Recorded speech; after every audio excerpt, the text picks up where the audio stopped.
Hello students, welcome back to Vengadeshan Maths Academy. The 10th Mathematics, Chapter 8, Statistics and Probability.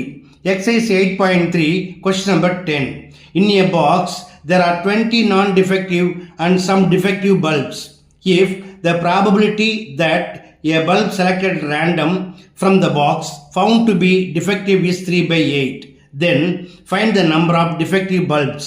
பார்க்கலாமா? Okay students, question என்ன கொடுத்துருந்தாங்க? ஒரு பாக்ஸில் 20 நான் டிஃபெக்டிவ் பல்ப்ஸும் சில டிஃபெக்டிவ் பல்ப்ஸ் இருக்கிறதா கொடுத்துருந்தாங்க இல்லையா? அதை நான் இங்கே எழுதியிருக்கேன். த நம்பர் ஆஃப் நான் டிஃபெக்டிவ் பல்ப்ஸ் ஈக்குவல் டு 20. அதே போல் சம் டிஃபெக்டிவ் பல்ப்ஸ் கொடுத்துருந்தாங்க, அதை நான் எக்ஸ்ன்னு எடுத்திருக்கேன். So let the number of defective bulbs equal to X. இப்போ நம்ம என்ன செய்யணும்? இது ரெண்டையும் ஆட் பண்ணணும் அப்படின்னா நமக்கு என்ன கிடைக்கும்? Total outcome. Therefore n of s equal to X plus 20. Okay, அடுத்ததா என்ன கொடுத்துருக்காங்க? the probability of defective bulbs equal to 3 by 8. But என்ன கேட்டிருக்காங்க? find the number of defective bulbs, அதாவது எக்ஸோட வேல்யூ கேட்டிருக்காங்க. இப்போ இதை கண்டுபிடிக்கணும் அப்படின்னா ஃபர்ஸ்ட் நம்ம என்ன செய்யணும்? probability of defective bulbs find பண்ணணும். கண்டுபிடிக்கலாமா? இப்போ பாருங்க, given that probability of defective bulbs equal to 3 by 8, but we have probability of defective bulbs equal to number of defective bulbs, அதாவது n of e divided by n of s, where n of e equal to x equal to x by n of s equal to x plus 20. It is equal to 3 by 8. Therefore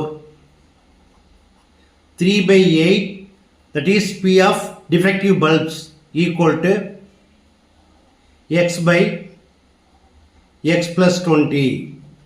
Now using cross multiplication we get 3 into x plus 20 equal to 8 into x, 8x. 3 into x, 3x plus 3 into 20, 60 equal to 8x. இப்போ xல greater this one.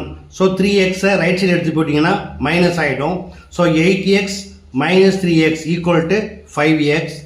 Therefore 5x equal to 60. Therefore x equal to 60 divided by 5.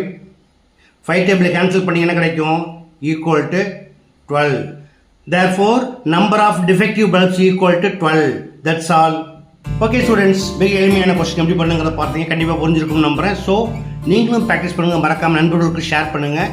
இதே போல் மற்றொரு முக்கியமான வினாவோட அடுத்த வீடியோவில் சந்திக்கிறேன். Until then, bye.